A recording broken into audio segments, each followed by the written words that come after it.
الحمد لله رب العالمين.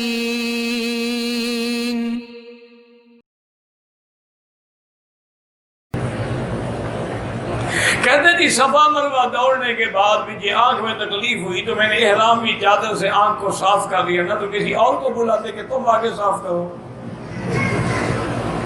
نہیں، کیا ہو گیا ان لوگوں کو؟ پھر کہتے ہیں وکیل صاحب ناراض، تم پاگل بنا دیتے ہو. ناراض نہیں ہوتا، پاگل ہو جاتا ہوں. آنکھ کو صاف کیا تو کیا ہو گیا؟ پورا منہ صاف کر سکتے ہو، صرف آنکھ کی کیا ضرورت ہے؟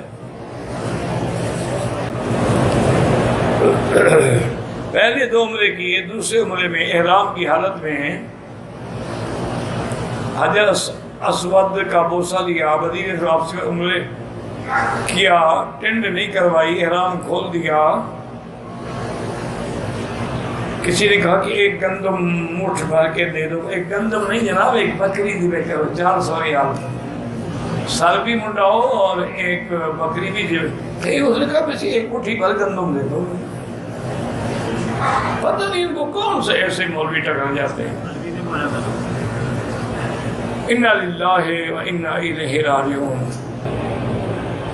قبرستان کے کنویں کا پانی استعمال کر سکتے؟ کیوں نہیں کر سکتے؟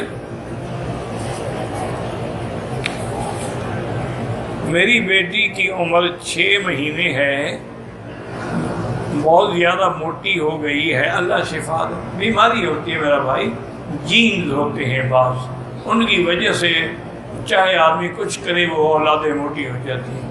بعض لوگوں کے جین ایسے ہوتے ہیں وہ روزانہ پراٹھے کھائیں کبھی بھی وزن نہیں بڑھتا ان کو. یہ اللہ کے ہاتھ میں ہے. بہرحال آج کل میڈیکل بڑا ایڈوانس ہے، علاج کروائیں. لیٹرین کو گرا کے اس کے اوپر بچوں کو ڈالا، قرآن پڑھائے، کوئی فرق نہیں پڑتا. کیا ہے؟ جب گرا دیا جگہ صاف ہو گئی، بات ختم. ایک مسجد کو شہید کر کے دوسری مسجد چند قدم پہ تعمیر کریں، وہ جائز ہے کہ اس جگہ کو بھی شامل کریں مسجد میں جو پہلے مسجد تھی.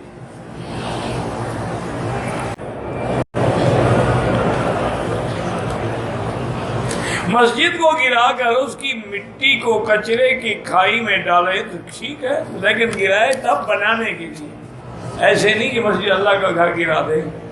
ہاں اگر وہ کچی ہے، پرانی ہو گئی، گرا دی، پھر نہیں بنائی، ٹھیک، تو وہ مٹی کہیں تو ڈالے گا، کھائے گا تو نہیں آخر.